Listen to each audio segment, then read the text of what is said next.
I've started recording also. Yeah, in paper 2, apart from drafting patent specification, there is also a part which talks about drafting a license agreement. So it is important for you to learn how a patent license agreement or patent assignment agreement would be, and what are the clauses that goes into what is actually IPR licensing and what is commercialization and all. So let us begin with it. Monetizing IPR, we are concerned only with patents. We are not concerned with other types of intellectual property here. However, I have listed all of them. Now, how companies, the knowledge-based economy, how they acquire this knowledge, this patents. Wealthiest companies are knowledge-driven companies having larger portfolio of patents than having buildings and all. Companies' valuation is now based on protected knowledge, that is patents, not based on their physical assets. More acquaintance of the knowledge to the company, more profits to the company, also get wide reputation to the company. That's the reason these days companies which have wealth, which have more patents, is considered to be more wealthiest than more physical assets. Now, how do these companies acquire? Number one, by doing continuous R&D. Number two, inventions within the organization accidentally. Number three, purchase of inventions, know-how. Number four, by getting inventions and know-how under license. When we consider the first two, continuous R&D and inventions by chance, are very difficult options, then the other two options, that is purchasing an IP or taking an IP under license, is quite easier and less cost. You can determine the cost factor, whereas the first two, you don't know how much it is going to be costing. So second two is quite easier than first two options. Now the owner of the intellectual property, the owner of a patent, what he can do once a patent is granted to him, he can use it in his own company. He can sell or assign the patent right to some other company, or he can set up a joint venture. He can do something and some other company will join him and complete that product and get it to the market, or he can put it in a patent pool. Have you ever heard about patent pools? No, sir. Patent pool is a structure wherein different companies related to similar technology come into an association, and if I invent X, somebody invent Y, and somebody invents Z in the similar technological domain. Say for example, speakers, mobile speaker or computer speakers domain. In that, the maybe I invent a speaker itself. Somebody invents a noise clearance system. Somebody invents a better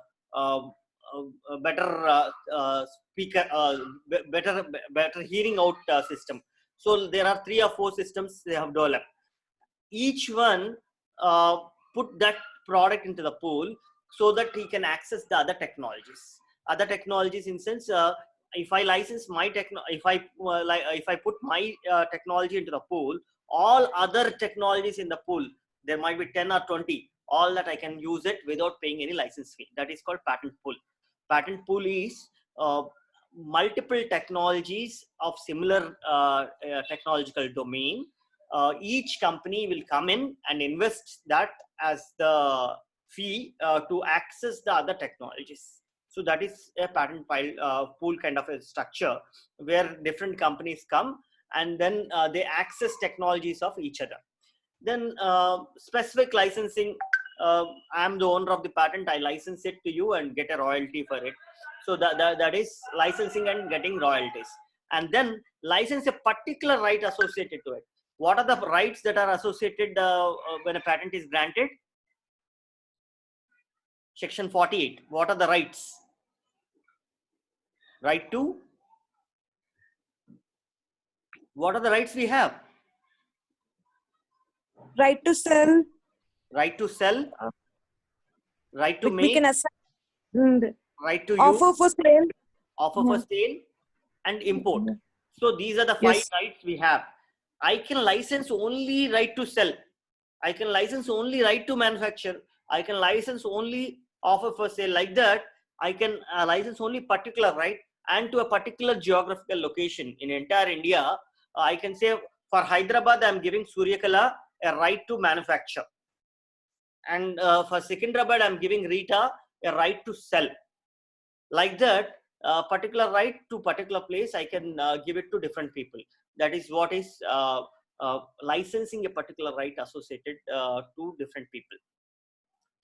Now, licensing is an alternate for litigation. It is if somebody is using your technology,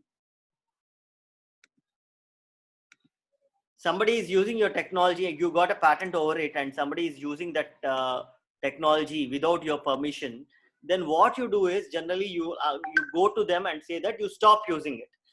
When you say stop using it, what they do is they ask why should we stop. Then you will say that you have a patent to it. Then either they need to stop it. Once you show your patent to them, they need to stop it, or they need to seek a license from you. And most often people who started manufacturing, they will not withdraw it from the market because they want to continue with that. So they end up taking your license and paying royalty to you. So that's how, to stop litigation, people will purchase license your technology, an alternate for litigation. So licensing, what license means? Intellectual property licensing means by which a proprietor of intellectual property right permits the licensee for the enjoyment of the commercial monopoly rights granted to him by the sovereign authority, that is government, through intellectual property laws. So licensing in simple sense, simple one single word, if I need to explain, it is permission. That is, you are granting, you are giving a permission to others. A right has been granted to you, and you are permitting others to enjoy that right, that monopoly right. That is called a license. It might not, see why license generally what happens is people would unable to cater the needs of wide segment of society. So it might not be possible for proprietors of IPR to exploit the rights granted to them on their own. Sometimes it might be geographical location. You are in Hyderabad, you want to sell a product in Kashmir. Is it possible for you? Basically, geographical location, Hyderabad is quite far off from Kashmir. Maybe even if you want to sell it, that logistical cost would be more, right? So what happens if you give a license to a Kashmiri fellow? He'll pay you royalty, your traveling cost, he'll pay you that as a royalty, and he'll sell the product for a cheaper price in Kashmir. He doesn't require to sell it a huge price. Sometimes it might be labor. Sometimes labor in your place is quite costly, and labor in other places are quite cheap. So wherever labor is cheaper available, you can manufacture the product there. And sometimes it is capital. You don't have capital to manufacture that product. So you will depend upon some third parties who can finance you and who can help you in marketing your product. So it might be location, it might be labor, it might be capital, or it might be any other reason for which you will be licensing. As such, licensing the rights to others will ensure the maximum exploitation of right granted to them. So what is the objective here? You have only 20-year time. You don't have complete, your right is not perpetual. Your right is limited in term. Limited in term is, it is 20 years from the date of filing. From the date of filing, it is only 20 years. So to have a maximum exploitation of rights granted to you, you need to make sure that you are manufacturing the product throughout the country, selling the product throughout the country, which is not humanly possible by single entity or single individual. That's the reason you license your right to several people, and those several people commercialize your product and get revenues for you, and it makes a maximum exploitation of the right that is granted to you. Holding like intellectual property rights without commercial activity is neither profitable to the proprietor of the IPR, nor it is benefiting the society. So if you have a patent granted and you are sitting on it without manufacturing, will society get benefits? Will you get a benefit because the patent is granted to you? What is the purpose of granting a patent to you? To make money out of it, right? To monetize it. Just a patent is granted to you and just certified by patent office that you are the inventor, will that be any economic benefit to you? No. It is only beneficial when you when you commercialize, and when you make money out of it, then only you'll get benefit. So for that purpose, it is not only benefit to you, but also benefit to society, because society is getting latest technological product. That is the reason IP license are the means by which people let their intellectual property out in controlled way. It is the permission what you are granting is a controlled way. In a famous book called the famous book called Intellectual Property and Open Source, Van Linsberg, this is the author of that book, Intellectual Property and Open Source. He compared intellectual property license to a computer firewall. Those students who are into computer domain, they understand it better. What is a firewall? Generally, in companies also, big companies like Google, Microsoft, and other companies, not everybody is able to access all softwares. A system is designed in such a way that if an accountant is there, he can only access accounting softwares. He does not get Photoshop and other kind of softwares. If there is a designer, he'll get only designing software. He'll not get accounting software. So the system administrator, he gives permissions to users of that particular system, what softwares he can access. By default, everything will be open, but this system administrator restrict every system to access only those which are required by him. So that is how intellectual property licensing is no different from the administration of computer network with permissions to the user. By default, users have almost no rights. By default, they'll have nothing. So almost anything they do is infringement on the rights granted on the intellectual property owners. The proprietors of IPR through licensor provide these rules to access the others, to allow others to go through, use, and intellectual property rights granted to them. So this, as a computer firewall, licensing is a method where they share their intellectual property, what they got the right. So essentially, licensing is nothing but controlling the access of intellectual property rights granted to him in commercial activity or exploitation of the rights. Licensing is a relationship where both parties to license agree to cooperate each other with a benefit to them.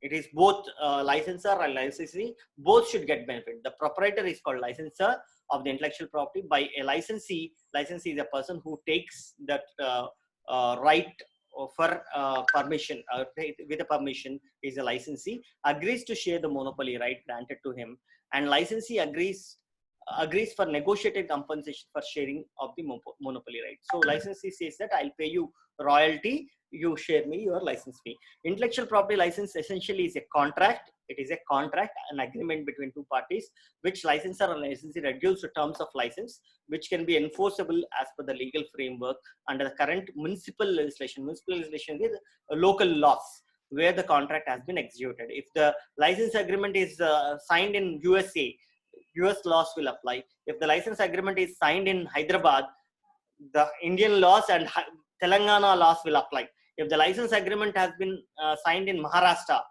India and Mumbai, Maharashtra laws will apply. So like that, where the agreement is signed, that is important.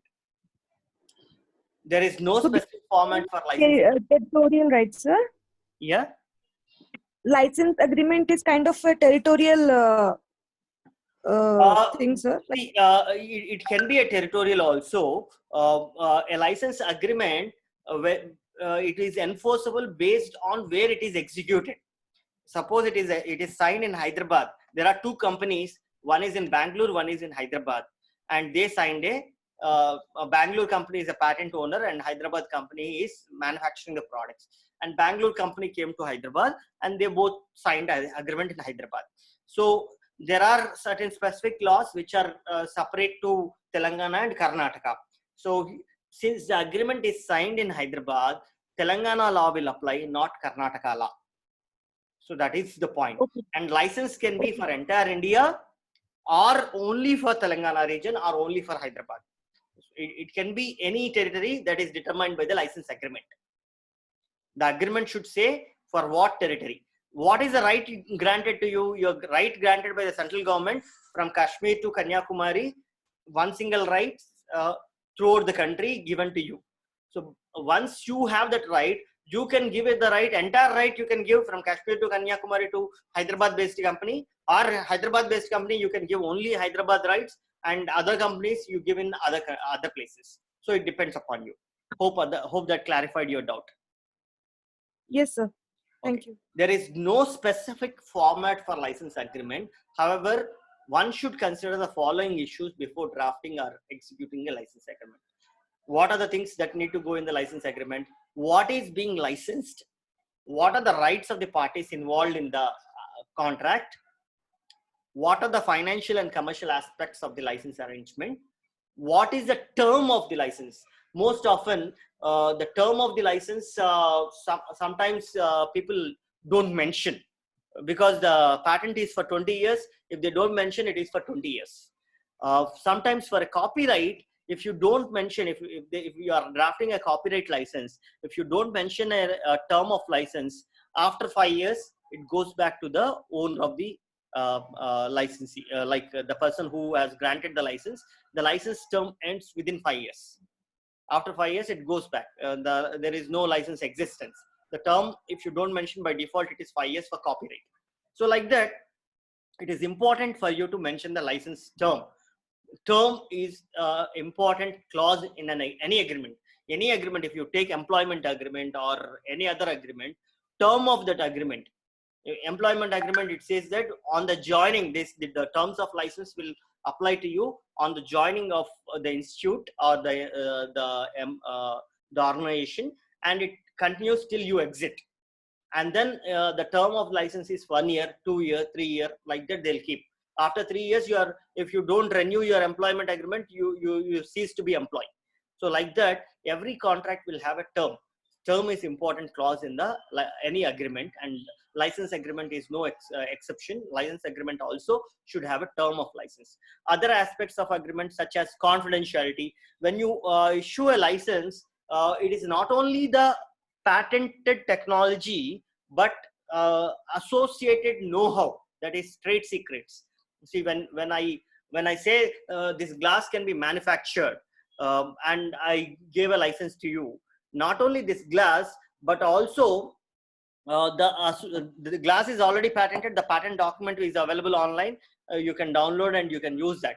But sometimes it is essential, not only the described portion of the patent, but also certain things which are not described in the patent document required to be disclosed to you.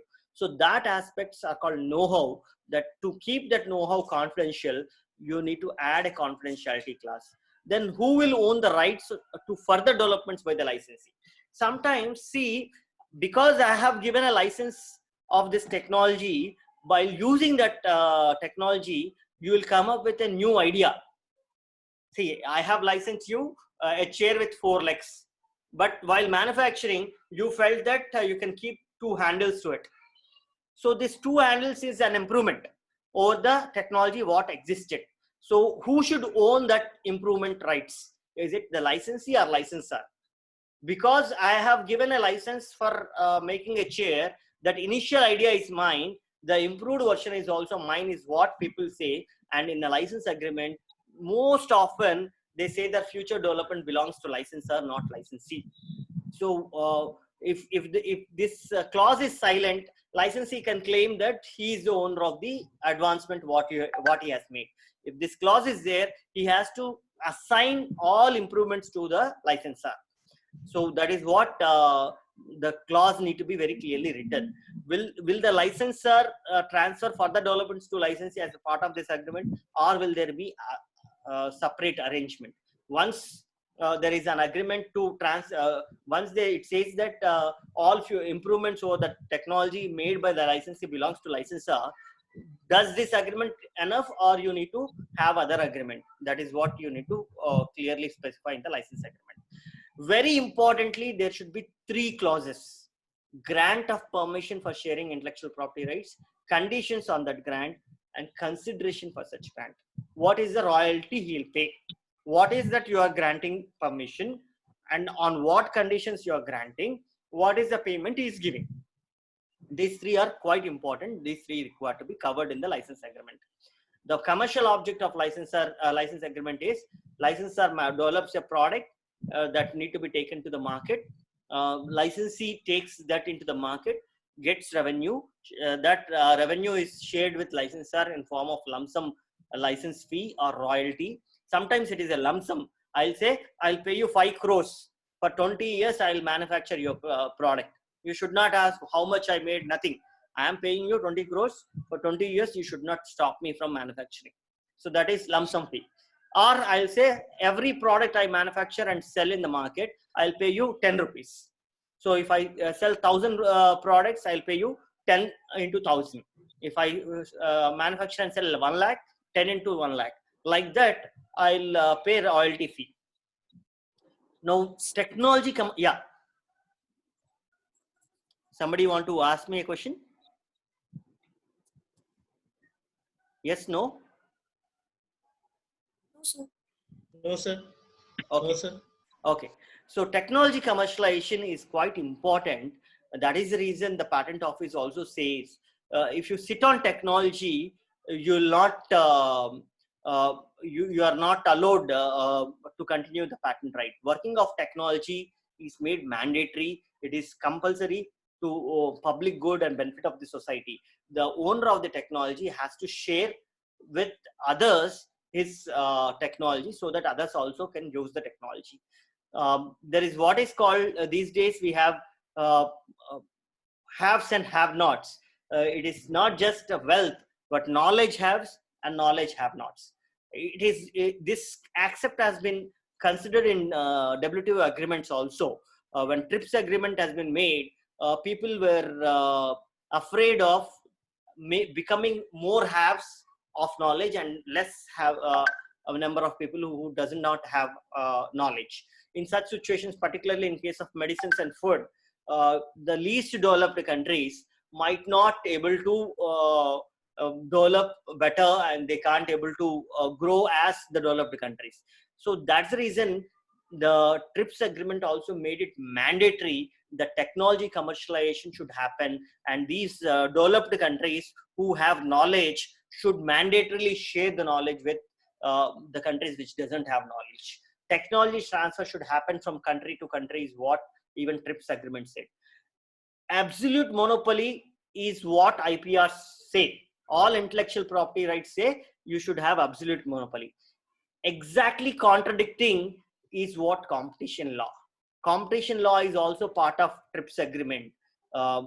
Unfair competition or unfair competitive practices are not appreciated by member countries of WTO, and they say that there should not be an absolute monopoly. There should be monopoly, but there should not be an absolute monopoly. When it is required, the person who has patent should able to license it out.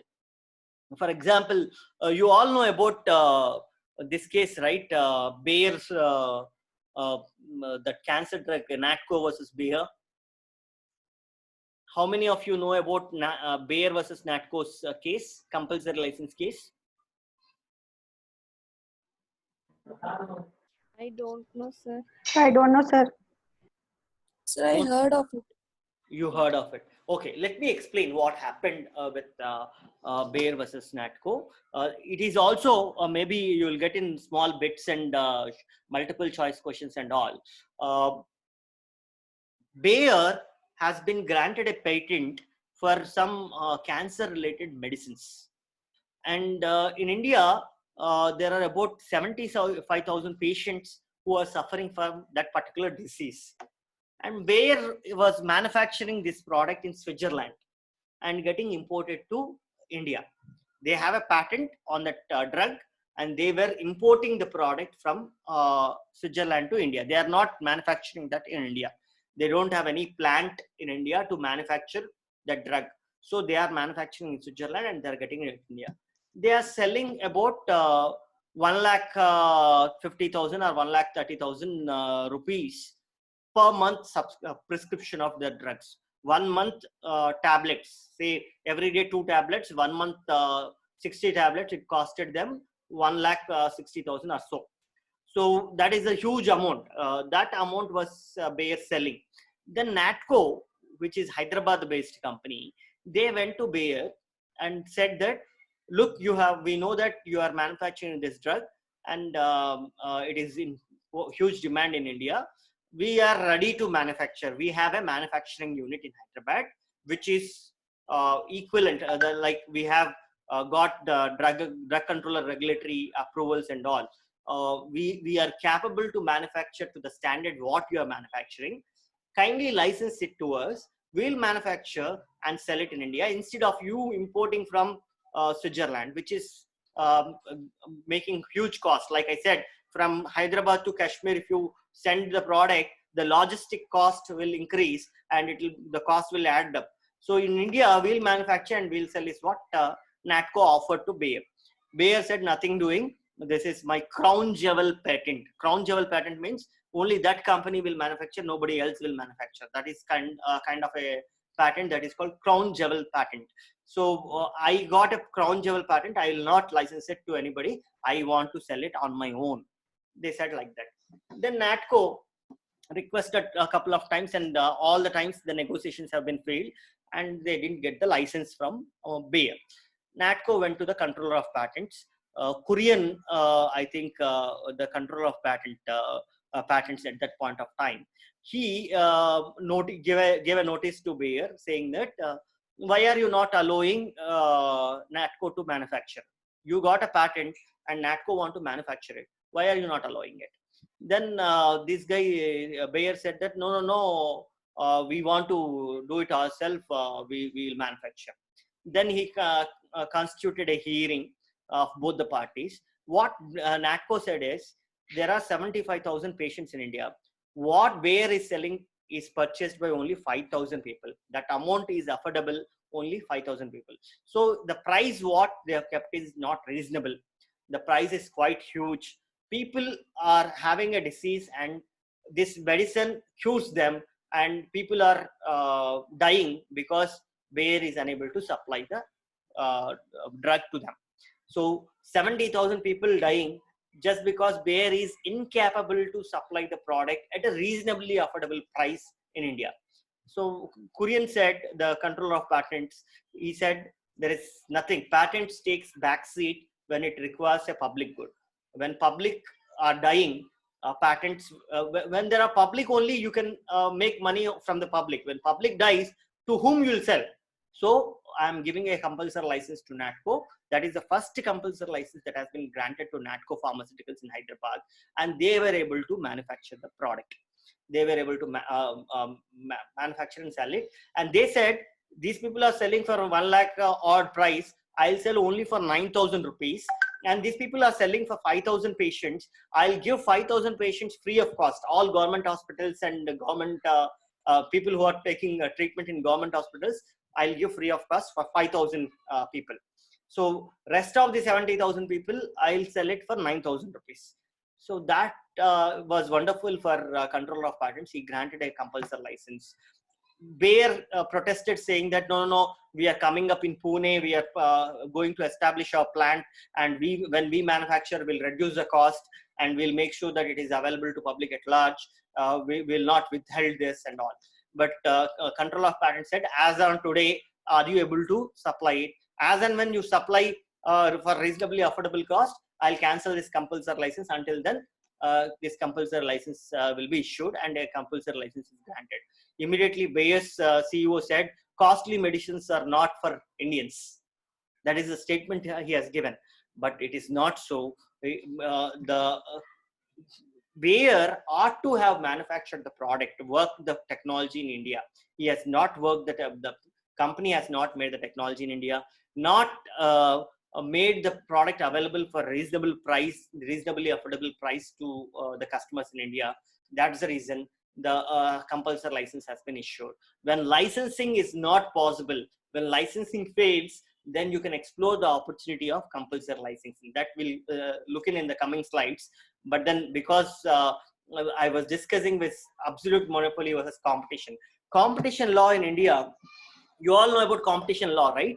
Competition law is completely against IPR laws. Competition law says that people should actively compete in the market. Nobody should take dominant because of its power or whatever it might be, they should not make the market complete monopoly. Market should be competitive. It should not be monopolistic is what competition law says. One example I'll talk here. You know all Yash Raj films, right? Yes, no? Yes, sir. Yash Raj Yes, films, sir. they make Yes, sir. Bollywood movies. Most famous movies in Bollywood comes from Yash Raj brand. So what happens was the moment Yash Raj film is released, theaters will not be available to other movie holders, other people who are making movies. All theaters will be blocked for Yash Raj, and the movie Yash Raj movie only displayed in all the theaters. This is nothing but violation of competition law. So Ajay Devgan movies, he went and filed a complaint before competition board saying that Yash Raj movies are working as against uh, monopolistic practices, against competition law. They are making monopolistic practices. Then the competition law called Yash Raj Films and asked, why are you doing this? Then Yash Raj said there are around 285 movies that release in Bollywood and only 20 to 30 movies that have been released by me. And theaters I am not controlling. I have only, they are owners of the theaters. Yash Raj Films has most theaters in the market. So they are owners of the theater. I am owner only for 20-30% of the theaters. Rest of the theaters are open. What are the allegations made by Ajay Devgan are false. So the petition has been dismissed. Had it been, see, I think there the competition commission got influenced because Yash Raj would have definitely monopolized, definitely would have stopped Ajay Devgan from exhibiting. That is the reason Ajay Devgan went to the competition commission. Basically what they do is these people threaten the theater owners saying that if you exhibit Ajay Devgan's movie, our next movie will not, you will not get our next movie. So Yash Raj movies are quite popular, so they will not want to suffer that. That's the reason they will not play Ajay Devgan's movie. Thereby they curtail the access to the market to Ajay Devgan. So that's how it is. Absolute monopoly versus competition, and competition board will deal all these cases. I just gave an example of what competition law is, because I think somebody has joined. 1 second.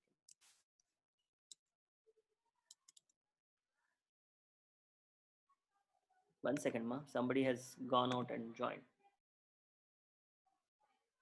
Yeah, sorry about this interruption.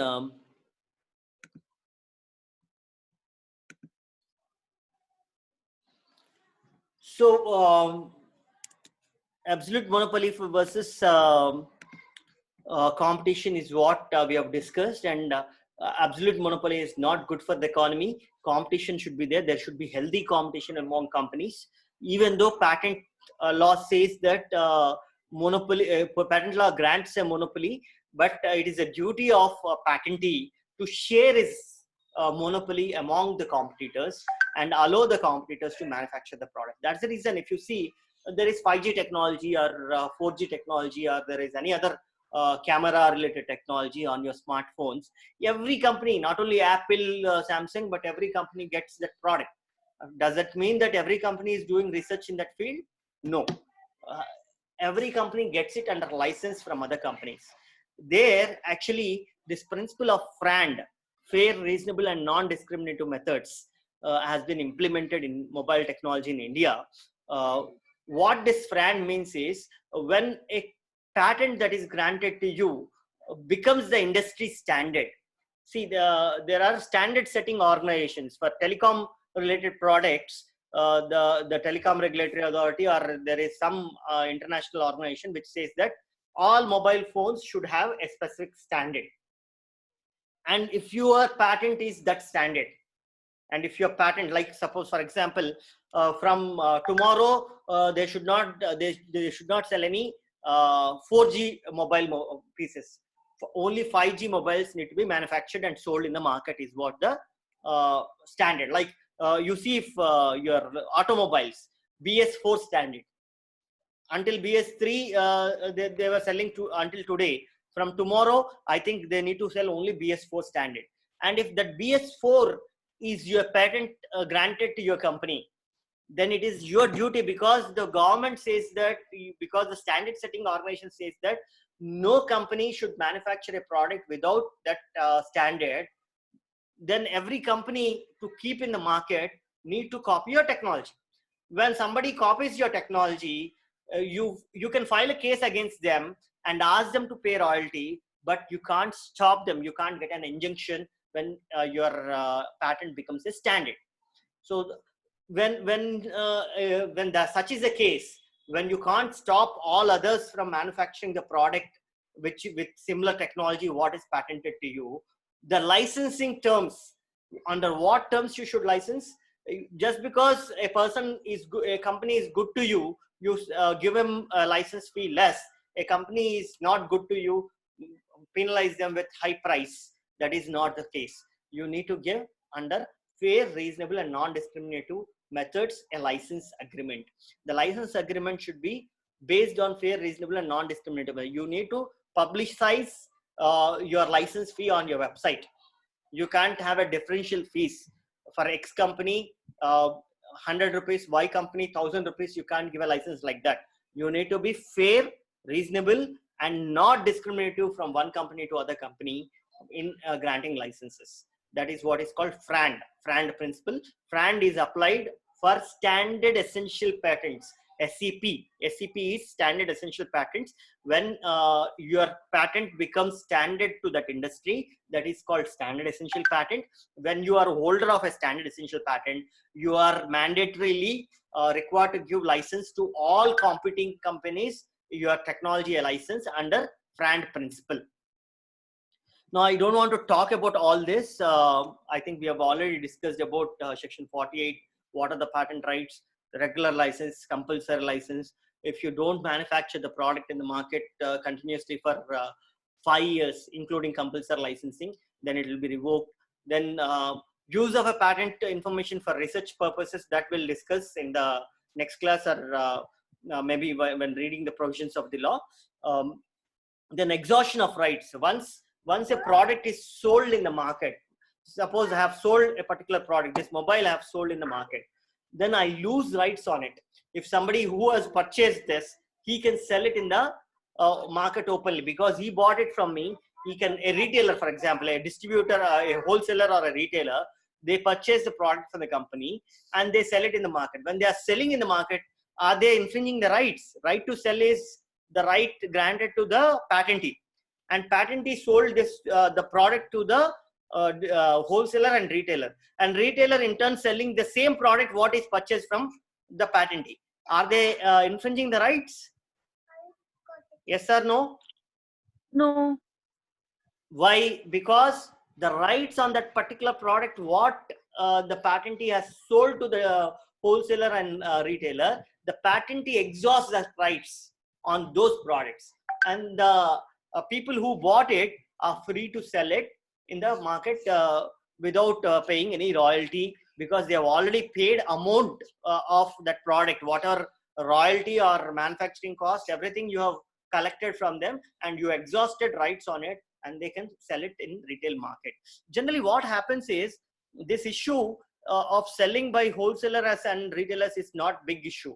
But if it is sold, if I buy 100 Samsung phones from the open market and sell it online on Amazon, Flipkart, OLX, there comes the problem.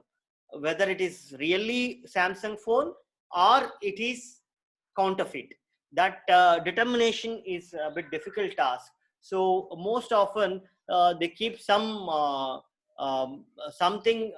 unique to that product, which can be looking at which they can make out whether the product is original or duplicate. If there is a duplicate thing that has been sold in the online by some vendor, there can be several vendors who, it is not mandatory that a Samsung phone has to be sold by Samsung guy only in the online market. Online market, everybody who has that product can sell it, right? So the person who is selling the product which is duplicate, they'll be blacklisted by the e-commerce portals, they'll say that you are not, once they identify that you are selling a duplicate counterfeit product, then they'll block you from selling it. Most often what's happening in India is, this blocking will be done based on the ID of the retail trader on an online platform.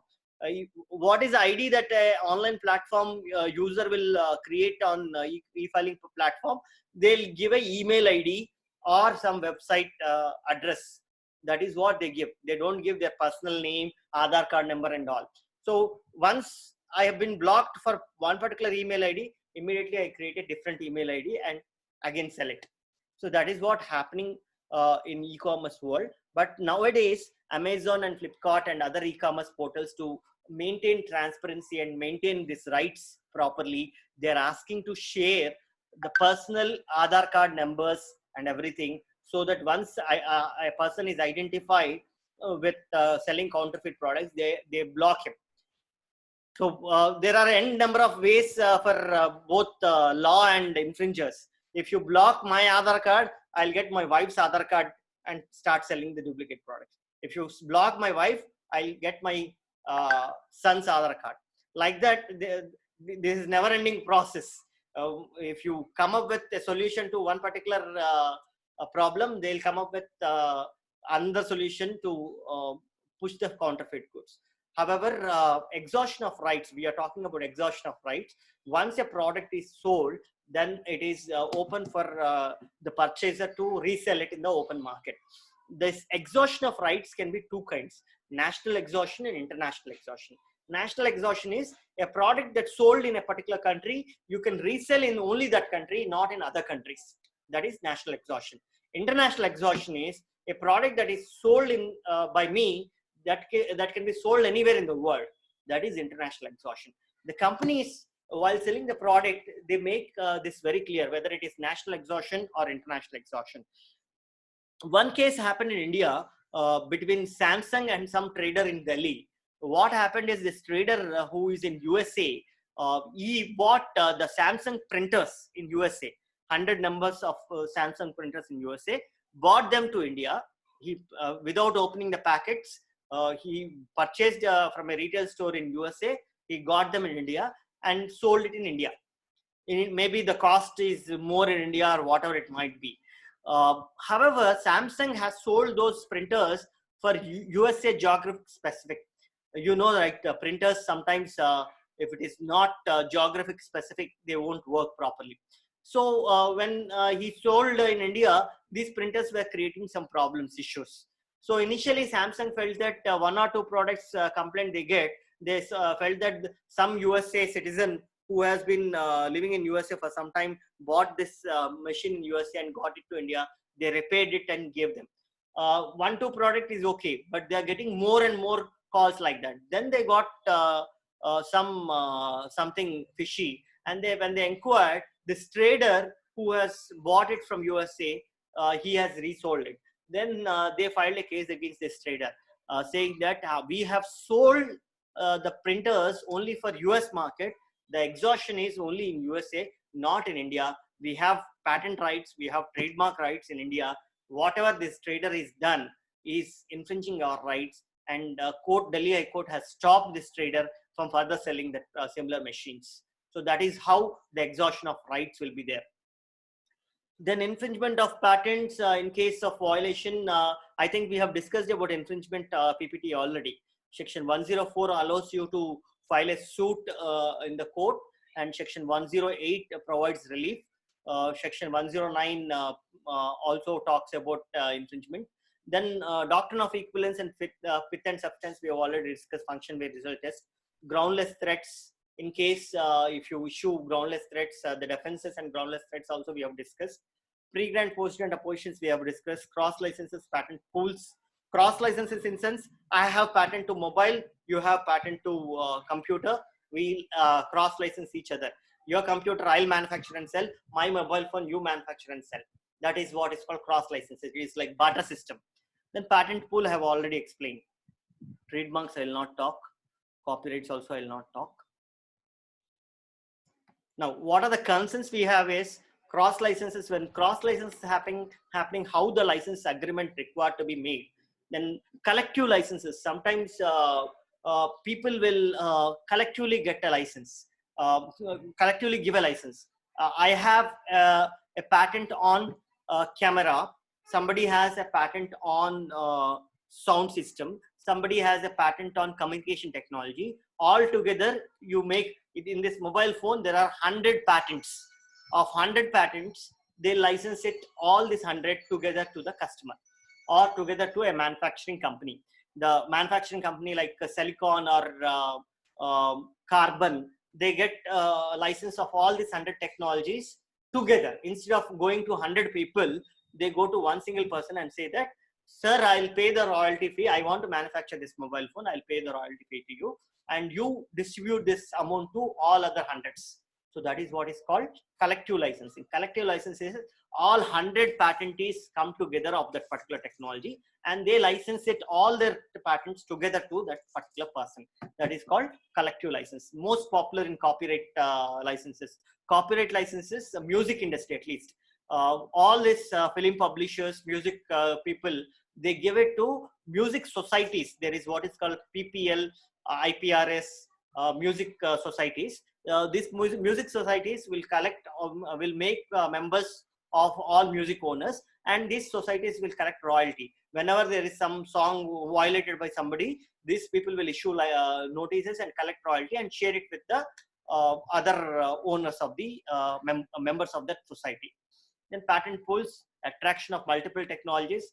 There is limit on entry of person to get into the pool. What is the limit of entry? He need to get a technology what is in the pool to get into the pool. However, exit is very difficult. When you want to exit out of the patent pool, he need to stop all others from manufacturing. He need to take permission from all others in the patent pool. He need to convince everybody that nobody else is using his technology in the pool. Then he can exit. If somebody is using, he need to either license it to him separately, not be in the patent pool, or he need to exempt him from infringement and then exit. So that is how the patent pool structures work.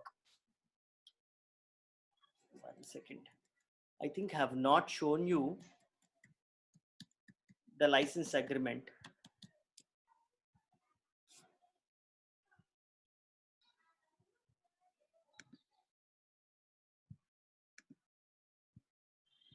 Yeah, any questions by now?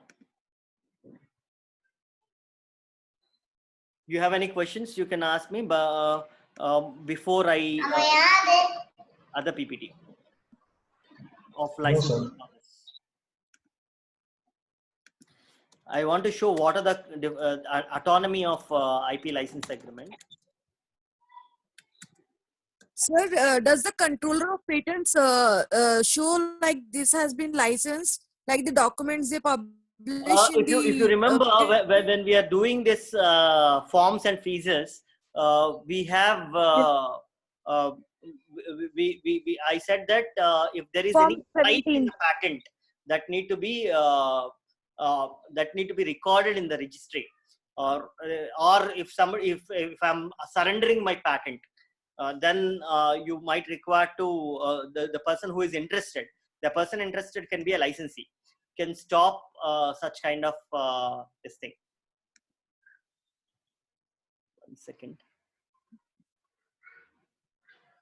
So in that case also we need to take a form, fill the form and form 17 and all those things, and then we have to go with the controller.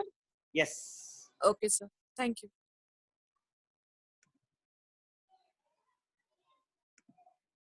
I'm looking at a PPT where I have the licensing terminology.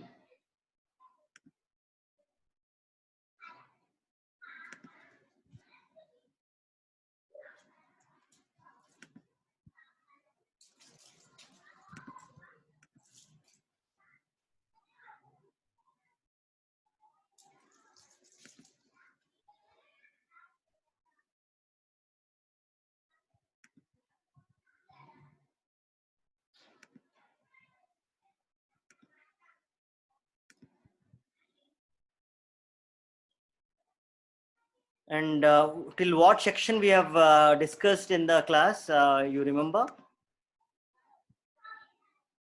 Do you remember till what section we have discussed?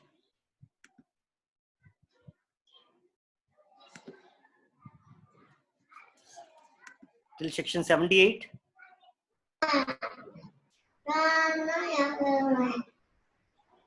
Yes. Patent Act and what? Meanwhile, I search the PPT.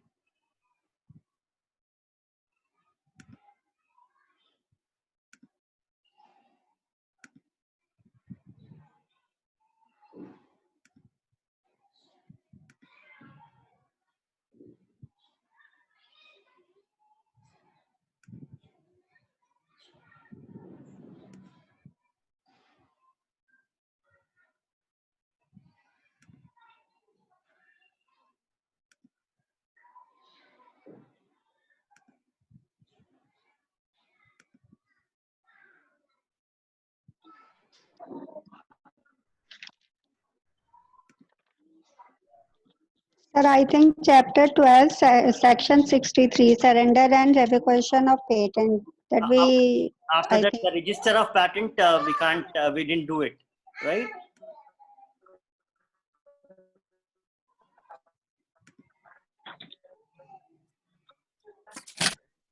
Yes, we didn't do that. yes, sir.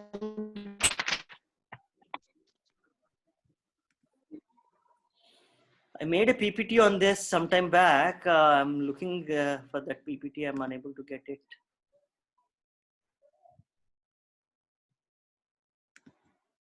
Yeah, I think I got it.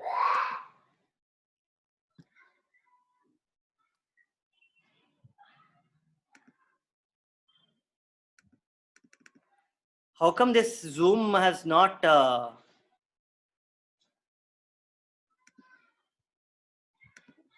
break does after 40 minutes? Is it did it cross 40 minutes or it is still under No, it 40? crossed. It crossed, right? Crossed. But Yes.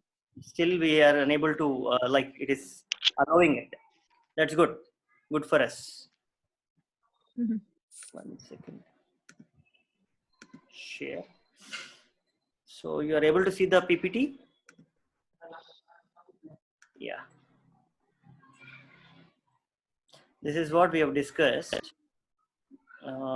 Then this is all we have done.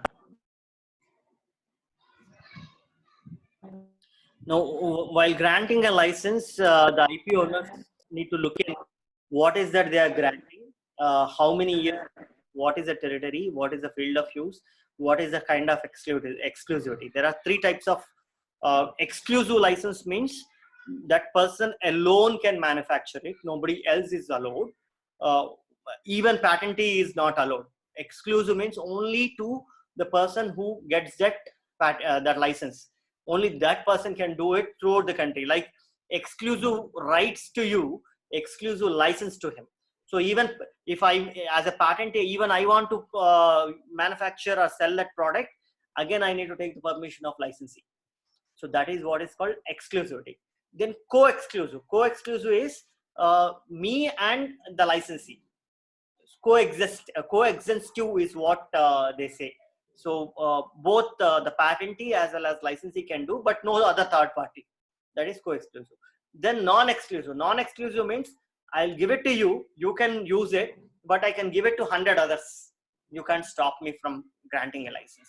So there are three kinds of licenses: exclusive, non-exclusive, and coextensive.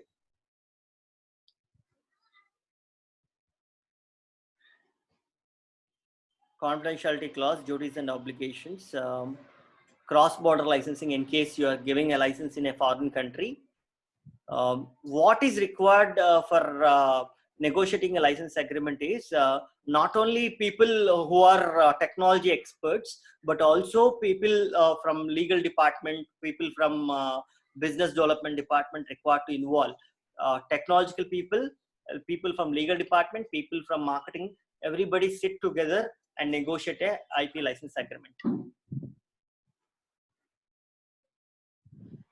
Then commercial aspects, royalty, how royalty on sales or royalty on manufacturing, or royalty in some countries, no royalty in some countries, like that. You need to think what it is, how much percentage of royalty, what is the manufacturing cost. Now this is the anatomy of a license agreement. This is what I want to show you. The title of transaction, like the title of your patent specification, you need to say IP license agreement or patent license agreement, or technology. Suppose mobile phone, smartphone license agreement. When you say smartphone license agreement, that is a license agreement for the smartphone. So like that, the title of transaction is important. Then table of contents, what are the clauses, different clauses that require to be provided. Then recitals. Recitals means identification of parties and signatories. Which are the two parties, licensor and licensee. We are saying licensor and licensee. So who is licensor? What is suppose it is a company. Licensor is a company. A patent granted to a company. So the company name and who is representing that company as an individual, who is signing the document, and what is his position in that company. That all comes in the recitals. Then definitions. You need to, when I said smartphone, what it is. A smartphone patent granted to the smartphone, is that a smartphone, or you have any other meaning? So the definition need to be written. So definitions need to be written. Then period of agreement, term of agreement, I said. Then warranties and representation from both sides. What I'll do, I'll only provide the technology, or I'll also support in some complaints or something like that. What I'll do and what you will do as a licensee. You will only pay the license fee, or you'll also support me with several other things. Those are called representations and warranties. What licensor will do, what licensee will do, all that will be determined under this clause, under warranties and representations. Then description of rights. Description of rights is what is the right that I am granting. That right need to be described. Patent number, what particular claims, patent number so and so, claim 1 to claim 5, or patent number so and so, claim 6 to claim 10, whatever it might be. That description of right, what right you are granting, that need to be written. Licensor and licensee's obligations. Apart from representation and warranties, now you will also say that once a patent is licensed to you, you need to manufacture only 1 lakh products. You can't manufacture more than 1 lakh. That is licensee's obligation. Like that, there are different clauses. Then IPR clause for future IP. When this product is licensed to you, in future, if you develop improvements or additional patents over the technology, who should own it? Then confidentiality clause, clauses on payments, how the payments need to be done. Every month you give, or every time you manufacture a product you will give, or every year you will pay, how you will pay payment. Miscellaneous provisions such as non-assignment, you will not sublicense, like subleasing. When you give a license, when you give a house on a rent, normally what happens when a house is taken on a rent, if there are 4 rooms, 2 rooms I'll keep and 2 rooms I'll sublease. Is that subleasing allowed? Like that, if this technology has been taken by a license by you, is it allowed to sublicense, is what you need to see. And as well as assignment, the patent owner itself. I am the owner of the patent. I have given a license to you. During the term of license, can I sell the patent to somebody else? Though this license go to that somebody else, am I allowed or not? That will be determined by this clause. Good faith and best efforts. Good faith and best efforts. I tried to manufacture, but I'm unable to manufacture anything. Should I pay the royalty? I tried. I put in my efforts, but I'm unable to manufacture anything and sell anything. Am I obligated to give a royalty to you? No. So like that, there are some clauses which on good faith and best efforts, waivers, securities, pledges, liabilities, damages. For what I am liable, for what patentee is liable. Sometimes a trademark license agreement, if you are a franchisee and there is, suppose you are a franchisee of a restaurant. I am a KFC owner and I have given a KFC license to you, and there is a food adulteration happened. Is it the brand owner or the franchisee who should be responsible? So that need to be determined under liabilities clause. Damages, non-performance, breach, force majeure. Force majeure is something like this: the COVID pandemic. When such situation happens, do I really require to pay a license fee? Termination, maintenance, extension, all these clauses require to be written. Survival clauses. If an agreement is terminated, there are some survival clauses. Even after termination, the agreement is survived of some clauses like confidentiality clause, non-compete clause. All this will survive even after termination. So that clause you need to write. Litigation expenses, dispute settlement, arbitration, jurisdiction of court, applicable law, all that can be determined in the agreement. Then closing and signatures. These are the entire anatomy of license agreement. If you, when a patent, in the patent agent examination, if patent office asks you to draft a license agreement, these are the clauses which you need to write. Not all clauses are important. You need to write, this is not the specific format. These are the clauses that goes into the license agreement. You are free to draft. If you take 3 or 4, if you don't write 3 or 4 of these clauses, that is okay. But the important clauses required to be written. The parties, recitals you need to define. Period of agreement you need to define. What are the rights you need to define. What is the license fee you need to define. All those things. So whatever is important, that need to be written. So as I said, a technology guy, legal guy, business executive, and accountants, these are all people required to involve in getting. One second, I think somebody has gone out and came in. Yeah. So there are several types of license agreements. As I said, exclusive, non-exclusive, territorial, periodical. Periodical means every year. Basically 1 year, 2 year, 3 year, 4 year, or every year you need to renew it. After 1 year, the license expires, again you need to renew. Like that, periodical license. Then user based. You all know about computer software licenses, right? Computer software licenses are based on per user. How many systems you have? You have 20 systems. How many people are using this software? 10 people are using. 10 licenses you need to take. Like that, user based. License based on turnover or manufacturing units. Up to 1 lakh units you can manufacture. The moment you reach 1 lakh, within a month or within a year, your license gets terminated. So based on manufacturing number of unit or turnover. Turnover is up to 1 crore turnover. The moment you reach 1 crore turnover, you need to stop. Like that. Based on achieving a particular task. Everybody having my product in Hyderabad. Hyderabad, there is a population of 6 crores. And everybody have my mobile phone, you can sell it in Hyderabad. Once everybody has it, then you have achieved the task, then it is not allowed to be, the license automatically ends there. Then open source licenses. Open source licenses are those licenses which does not have monetary factor, but then there are certain conditions in it, like Linux, Unix, there are software products which are provided under open source licenses. There are certain products are also available under open source license, patents that have been granted, but they have given under open source license, wherein you don't require to pay any money to them, but any technology you develop, like I said, future IP, any future IP you develop, that need to assign back to the owner of the technology, or you need to give the technology in the similar license. If you use open source libraries and develop a software, you need to you can't commercialize that product. You need to give under the similar license system. That is what is open source licenses. Then licenses not involving commercial considerations.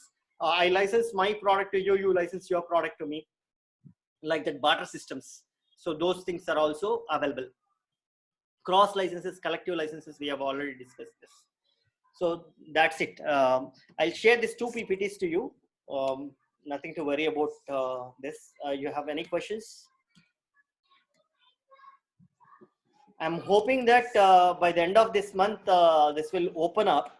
However, by the end of this month, I'll also try to complete reading. Next week, we'll have both Saturday and Sunday classes, and we'll finish off reading sections. We have reached up to 60, 70, but the later part is not that important sections. Only 78, I think, 73 or 78, which is rights of control, power of controller. That is one important stop sharing. Yeah. Let me go through the act. Yeah, we have done till chapter 13, that is till section 66, surrender and revocations. From 67 we need to do. Chapter 13 is register of patent, that is 67 to 72. And then 73 is very important. Section 73, the power of controller, 78, I'm sorry. Powers of controller is 78. 73 describes the controller and 78 is the power of controller. That is very important. Then working of patents, compulsory license, we have touched upon all this, but we will also read, and there are a couple of PPTs also around that. We'll discuss that. Maybe next Saturday and Sunday we'll able to finish all this 163 sections, as well as couple of PPTs surrounding those sections. For today, we'll stop it here. I'll upload Okay, this sir. video also. Okay, sir. Yeah. Thank you, guys. You have any specific questions? Thank you, sir.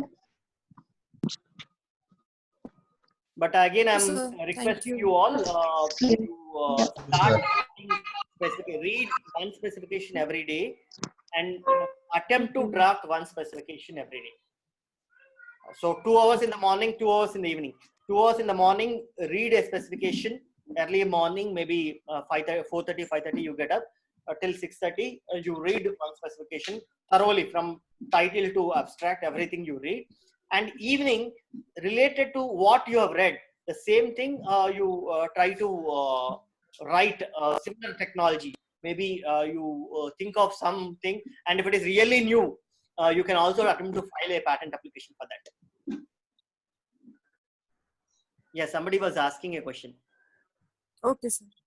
So, somebody was trying to ask a question.